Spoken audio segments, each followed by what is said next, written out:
Back to my channel. ఈరోజు ఏం జరగబోతుందో తెలుసుకుందామా? ఇంకా ఎపిసోడ్లోకి వెళ్ళిపోతే కార్తీక్ తప్పించుకున్నారు దీప అని దీపతో చెప్తూ ఉంటాడు. బావా, ఎవరు వాళ్ళు? ఎందుకు నన్ను చంపాలని చూశారు? నాకేదో భయంగా ఉంది బావా. జోష్నే ఇదంతా చేయించి ఉంటుంది. జోష్నే వాళ్ళని పంపించి ఉంటుంది. అవును దీప, నువ్వు చెప్పింది నిజమే.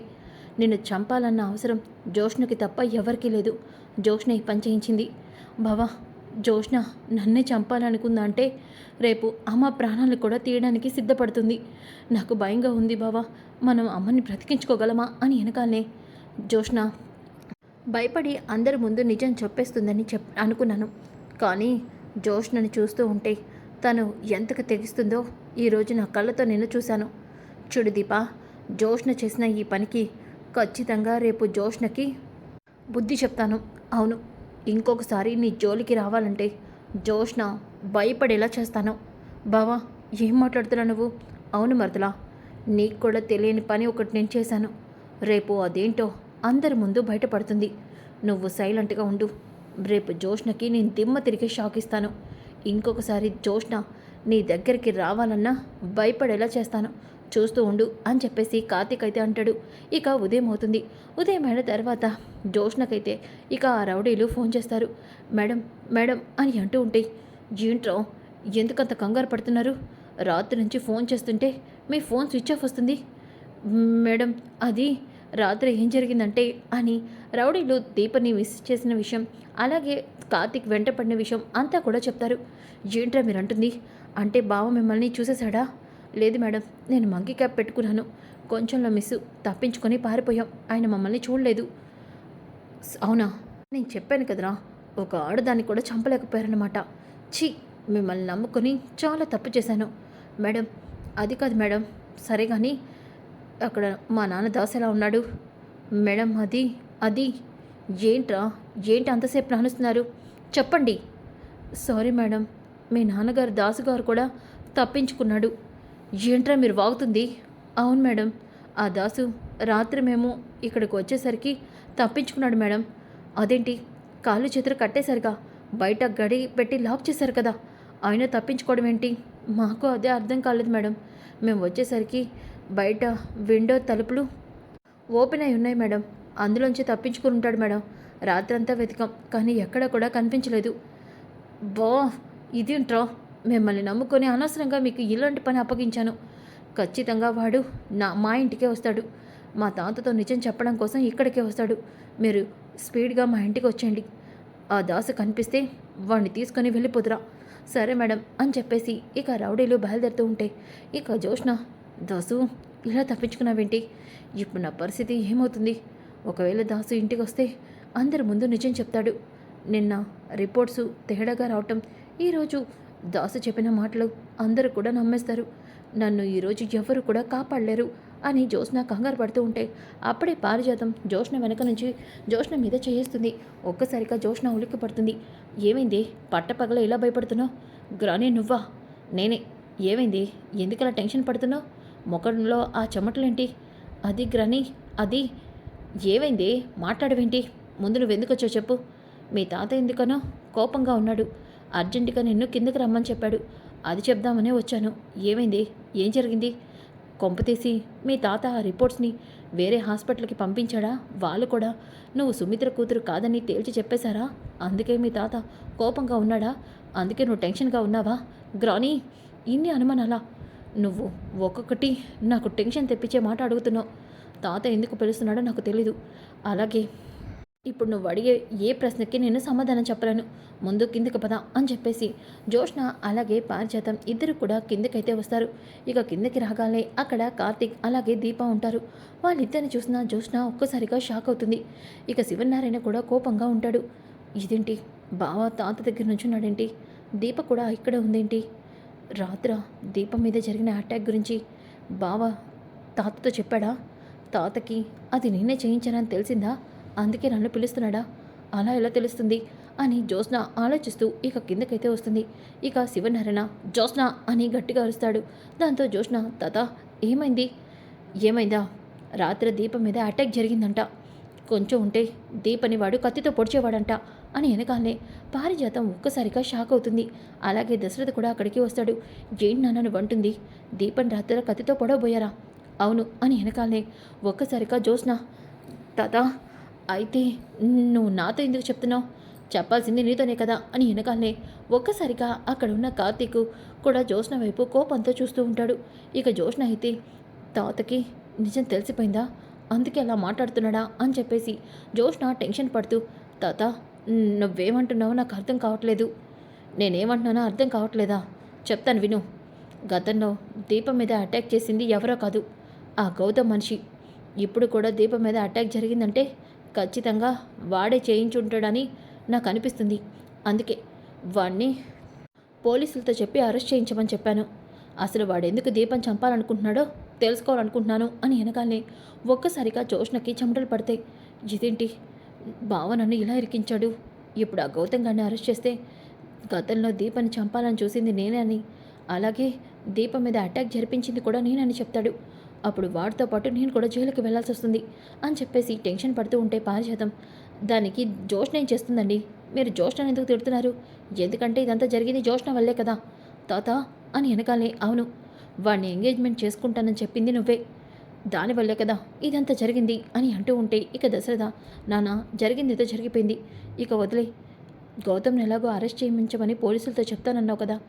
అమ్మ దీప, నువ్వు జాగ్రత్తగా ఉండు. నా చెల్లి నీ కడుపులో ఉన్న బిడ్డ మీద ఎన్నో ఆశలు పెట్టుకుంది. ఆ బిడ్డకి ఏదైనా అయితే నా చెల్లి బ్రతకలేదు. అవును, దాని ముఖంలో ఈ మధ్యకాలంలో కన్నీళ్ళు తప్ప సంతోషాన్ని చూడలేదు. ఎప్పుడైతే నువ్వు తల్లి కాబోతున్నావు అని తెలిసిందో అప్పుడే నా చెల్లి ముఖంలో సంతోషాన్ని చూశాను. ఆ సంతోషాన్ని దూరం చేయకండి అమ్మా, జాగ్రత్తగా ఉండు అని వెనగాలనే ఇక కార్తీక్, జరగదు మావయ్య, ఎందుకంటే దీప కడుపులో బిడ్డకి తండ్రిని నేను, అలాగే ఆ బిడ్డ బాధ్యత నాది. నా భార్య జోలికి ఎవరైనా వస్తే వాళ్ళకి చుక్కలు చూపిస్తాను. వాళ్ళు ఎలాంటి వారైనా వాళ్ళు దీప కాలి వేలు కూడా తాకనివ్వను. అలా తాకాలని చూస్తే వాళ్ళకి ఈ కార్తీక్ ఏం చేస్తాడో ఊహకు కూడా దొరకదు అని అంటాడు. జ్యోత్స్న, బావా ఇండైరెక్ట్గా నువ్వు నాకే వార్నింగ్ ఇస్తున్నట్టు అనిపిస్తుంది, కానీ నేను మాత్రం దీపని బ్రతకనివ్వను. అవును, దీప చేస్తేనే నాకు ప్రశాంతంగా ఉంటుంది. అవును, ఇంతకీ దాసి ఎక్కడ చచ్చాడో అని చెప్పేసి జ్యోత్స్న ఇక అక్కడి నుంచి వెళ్ళిపోతుంది. ఇక కార్తీక్, బావా నువ్వేదో చేయబోతున్నానని చెప్పావు కదా, మరదలా ఎందుకు కంగారు పడుతున్నావు? వెళ్తున్నాను అని చెప్పేసి కార్తీక్ అయితే ఇక జ్యోత్స్న దగ్గరికి వస్తాడు. ఇంతలోకి జ్యోత్స్న, ఏంటి బావా నాతో ఏమైనా మాట్లాడాలా అని వెనకాలనే ఒక్కసారిగా కార్తీక్ జ్యోత్స్న చెంప పగలు కొడతాడు. దాంతో జ్యోత్స్న, బావా అని వెనకాలనే, నోర్బై, ఏంటి నీ ఇష్టం వచ్చినట్టు చేస్తూ ఉంటే నేను చూస్తూ ఊరుకుంటాను అనుకుంటున్నావా అని వెనకాలనే, నేనేం చేశాను బావా? రాత్రి దీపం మీద అటాక్ చేయించింది నువ్వే, నాకు తెలుసు అని వెనకాలనే ఒక్కసారిగా జ్యోత్స్న షాక్ అయిపోతుంది. ఇక కార్తీక్, ఏంటి అలా చూస్తున్నావు? నీ దగ్గర సాక్ష్యం ఉందా? నీ నోటుకొచ్చినట్టు మాట్లాడుతున్నావు. సాక్ష్యం ఉంది మరదలా. నా మా ఇంటికి వచ్చి దీపం మీద అటాక్ చేసిన వాడి ఫోను కింద పడిపోయింది. వాడి ఫోన్లో రీసెంట్ డైల్లో నీ నెంబరే ఉంది. అంటే దీపని చంపించాల్సింది నువ్వేకా అని వెనకాలనే, ఆ రౌడీ దగ్గర నీ నెంబర్ ఎందుకుంది చెప్పు అని వెనకాలనే ఒక్కసారిగా జ్యోత్స్న నీళ్ళు నిమురుతూ, అంటే బావా అది అని అంటూ ఉంటే, చూడు చిన్న మరదలా, నువ్వు దీపని ఎందుకు చంపాలనుకుంటున్నావో, దీపని ఎందుకు అడ్డు తప్పించాలనుకుంటున్నావో నాకు తెలుసు. దీప నా భార్య అయిందని కాదు దీప మీద నీ కోపం, దీప ఎక్కడ నీ స్థానంలోకి వస్తుందా అన్నది నీ భయం అని వెనకాలనే ఒక్కసారిగా జ్యోత్స్న షాక్ అయిపోతుంది. బావా ఏమంటున్నావు నువ్వు? అవును, ఇప్పటి వరకు నువ్వు పారు కలిసి దాచిపెట్టిన నిజం అని వెనకాలనే ఇక జ్యోత్స్న, బావా ఏం మాట్లాడుతున్నావు నువ్వు? అవును, నిన్ను దాసు కూతురిగా పారు పెరగనివ్వకుండా ఈ ఇంటి వారసురాలుగా ఉంచాలని చిన్నప్పుడే నిన్ను మార్చేసింది. ఆ విషయం ఎక్కడ బయటపడకూడదానని దీప స్థానాన్ని లాక్కోవాలని చాలా ప్రయత్నాలు చేస్తున్నావు. చూడు మరదలా, ఇక ఆ ప్రయత్నాలన్నీ ఆపుకో అని వెనకాలనే, అంటే బావకి నిజం తెలుసన్నమాట. ఏంటి బావా, అంటే నీకు నిజం తెలుసన్నమాట? తెలుసు. దీప ప్రాణాపాయ పరిస్థితిలో ఉన్నప్పుడే నాకు ఈ ఇంటి వారసురాలు దీప అన్న విషయం తెలిసిపోయింది. నా అత్త కూతురు దీప అని నాకు తెలుసు అని వెనకాలనే జ్యోత్స్న, మరి నిజం తెలిసి కూడా ఇన్ని రోజులు ఎందుకు సైలెంట్గా ఉన్నావు బావా? ఎందుకంటే ఈ ఇంట్లో వాళ్ళందరినీ దీపని అసహించుకునేలా చేశావు. కానీ వాళ్ళే దీప తన వారసురాలని నమ్మేలా చేయడం కోసమే దీప నేను ఈ ఇంటి పని వాళ్ళుగా వచ్చాము. దానికోసమే ఇప్పటి వరకు ఈ ఇంట్లో అందరికీ సేవ చేస్తున్నావు. కానీ నువ్వు దీప ప్రాణాలు తీయాలని చూస్తున్నావు. అందుకే చెప్తున్నాను చూడు జ్యోత్స్న, నువ్వు నీ అంతటి నువ్వు అందరి ముందు నిజాన్ని ఒప్పుకొని తప్పుకుంటే నీకే మంచిది. ఒకవేళ నువ్వు నిజం ఒప్పుకోకుండా ఇలాంటి పిచ్చి పిచ్చి వేషాలు వేస్తే డైరెక్ట్గా నేనే తాతతో జరిగిందంతా చెప్పాల్సి వస్తుంది. అప్పుడు తాత నీకు పారుకు ఎలాంటి శిక్ష వేస్తాడో ఊహ కూడా నువ్వు ఊహించలేవు. బావా, బెదిరిస్తున్నావా? నీ మాటల్ని ఎవ్వరూ నమ్మరు. నిన్న రిపోర్ట్స్ని నేను తప్పని అందరికి దగ్గర ప్రూవ్ చేశాను అని నువ్వనుకుంటున్నావు మరదలా. కానీ ఆల్రెడీ అందరికీ అనుమానం స్టార్ట్ అయింది. అలాగే ఆ అనుమానానికి దాసు మావయ్య మాటలు చాలు. మావయ్య మాటలతో అందరూ కూడా నిజాన్ని నమ్ముతారు. అంతకాదు, ఒక్కసారి దీప రిపోర్ట్స్ చూస్తే అందరికీ దీపే వారసులన్న విషయం కూడా తెలుస్తుంది. ఆల్రెడీ దీప బ్లడ్ శాంపిల్స్ ఈరోజు నేను హారిక గారికి ఇస్తున్నాను. హారిక గారే దీప వారసురాలని అందరికీ తెలిసేలా చేస్తారు. నీకు ఒకే ఒక్క రోజు గడువిస్తున్నా. ఈలోపు నిజాన్ని ఒప్పుకుంటే సరే, ఒప్పుకోకపోతే నువ్వు పారు ఇద్దరు జైలుకి వెళ్లాల్సి వస్తుంది, గుర్తుపెట్టుకో అని చెప్పేసి కార్తీక్ అక్కడి నుంచి వెళ్ళిపోతాడు. అప్పుడే పారిజాతం వచ్చి జ్యోత్స్న చెంప పగలు కొడుతుంది. గ్రాని, ఉసే రాక్షసి, ఇన్ని రోజులు నాతో నిజం చెప్పకుండా దాచిపెడతావా? గ్రాని, ఆ కార్తీక్ గారు మాట్లాడిన మాటలన్నీ విన్నానే. దీపే వారసులన్న విషయాన్ని ఎందుకే నాతో చెప్పలేదు? గ్రాని, ఇప్పుడు నువ్వు అడగాల్సిందే అది కాదు. ఇప్పుడు బావ నుంచి మనం ఎలా తప్పించుకోగలం, దానికి సలహా ఇవ్వు. ఏంటి సలహా ఇచ్చేది? అంతా నువ్వే నాశనం చేసుకున్నావు. నేను ఎన్నో ప్లాన్లు వేసి నేను ఇంటి వారసురాలు చేయాలనుకున్నా. కానీ నువ్వు అన్నిటినీ నాశనం చేసి ఇప్పుడు అడ్డంగా దొరికిపోయావే. చూడు, ఇక నిన్ను కాపాడడం ఎవరి వల్ల కాదు. ఆ కార్తీక్ గడు చెప్పినట్టు మీ తాత కాళ్ళ మీద పడి చేసిన దానికి తప్పైపోయిందని క్షమాపణ అడుగుదాం. కనీసం మీ తాత జాలితో మనల్ని వదిలేస్తాడు. లేకపోతే ఆ కార్తీక్ గడు చెప్పినట్టు జీవితాంతం మనం జైల్లో చెప్పు కూడా తినాల్సిన పరిస్థితి వస్తుంది. నా మాట వినవే, వెళ్ళి మీ తాత కాళ్ళ మీద పడి నిజం చెప్పేద్దాం. దానికంటే చావడమే బెటర్ గ్రాని. ఏమైంది నీకు? అవును గ్రాని, నేను ఓటమిని ఒప్పుకోను. అంత ఈజీగా ఇంత కోట్ల ఆస్తిని ఆ దీపకి వదిలేసి వెళ్ళలేను. ఇది నీది కాదే, ఆ దీపది. కానీ నువ్వు నాకే కదా దక్కాలని చిన్నప్పుడే నన్ను మార్చావు. నిన్ను మార్చమని నేను అడిగానా? అప్పుడు పరిస్థితి వేరే, ఇప్పుడు పరిస్థితి వేరు. చూడు గ్రాని, పరిస్థితి ఎలాంటిదైనా ఈ ఆస్తి మొత్తం నాకే దక్కాలి, బావ కూడా నాకే దక్కాలి. అది జరగదని అర్థమైపోయింది కదే. ఆ కార్తీక్ గడికి నువ్వు ఇంటి వారసురాలు కాదని తెలిసిపోయింది. ఇక అలాంటప్పుడు నువ్వు అనుకున్నవన్నీ ఎలా జరుగుతాయి? జరుగుతాయి గ్రాని, ఎలా జరుగుతాయి? మమ్మీ, ఏంటి సుమిత్రనా? అవును, సుమిత్రకి నువ్వు ఇన్ని రోజులు కూతురు అని తెలిసి నిన్ను ఇంత ఇష్టపడుతుంది.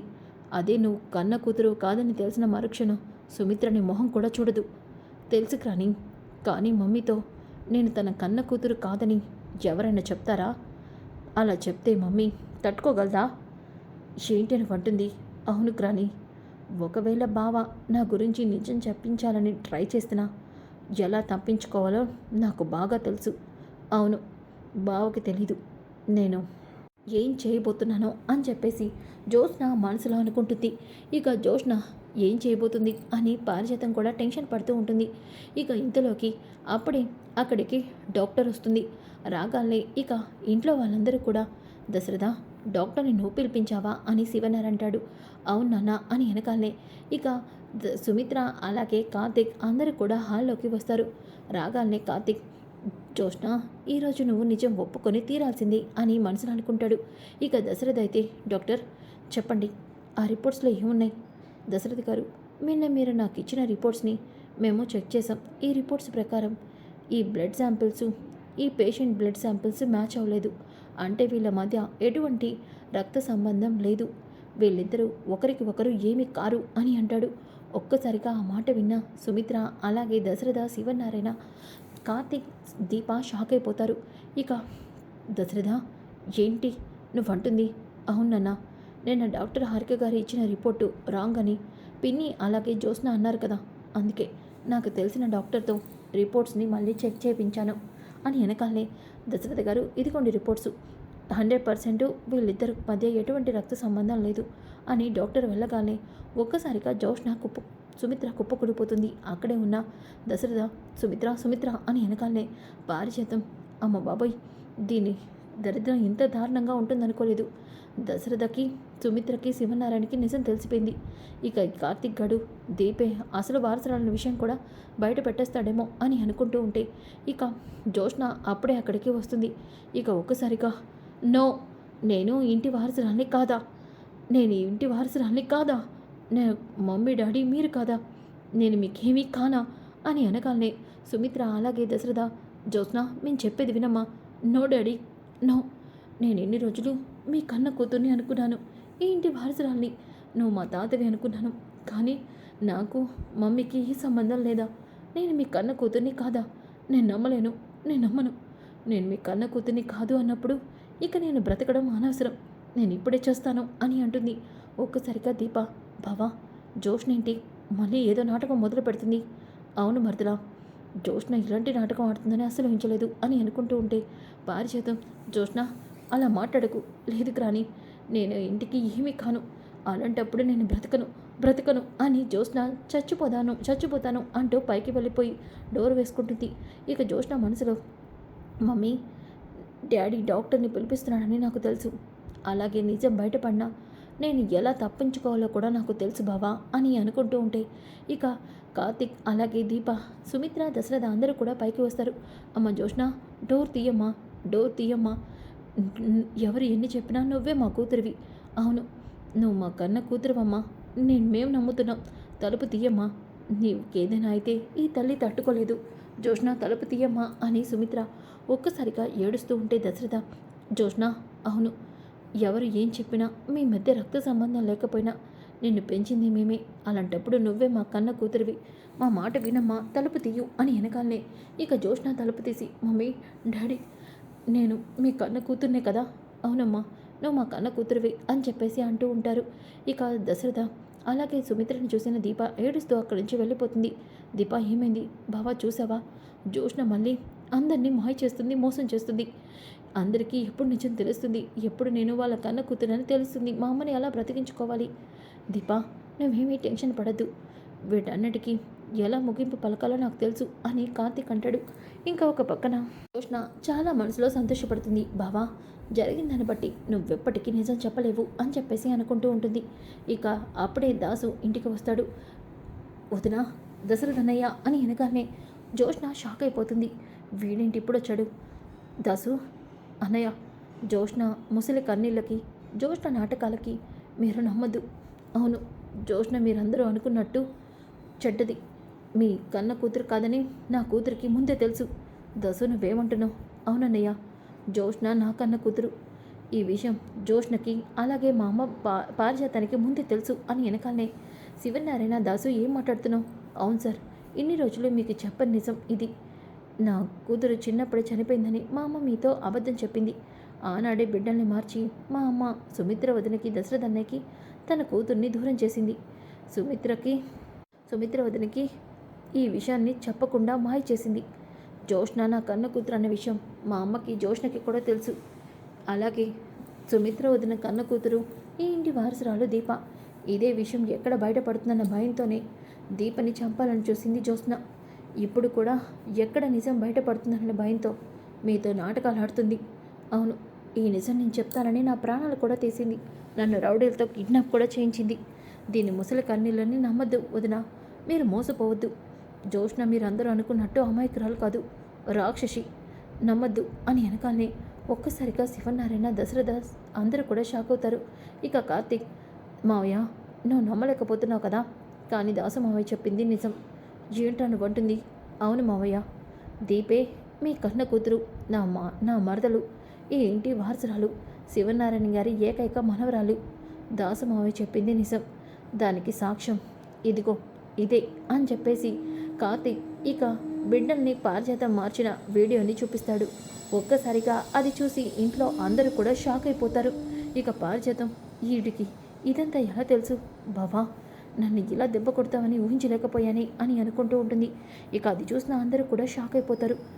ఏంటని అంటుంది అంటే దీప అవును మావయ్య దీపే మీ కన్న కూతురు అని అంటాడు. సో ఫ్రెండ్స్ కమింగ్ ఎపిసోడ్ చాలా చాలా ఇంట్రెస్టింగ్గా ఉంటుంది. డోంట్ మిస్ ఈ వీడియో నచ్చితే లైక్ చేయండి షేర్ చేయండి. Thanks for watching. మావయ్య మాటలతో అందరూ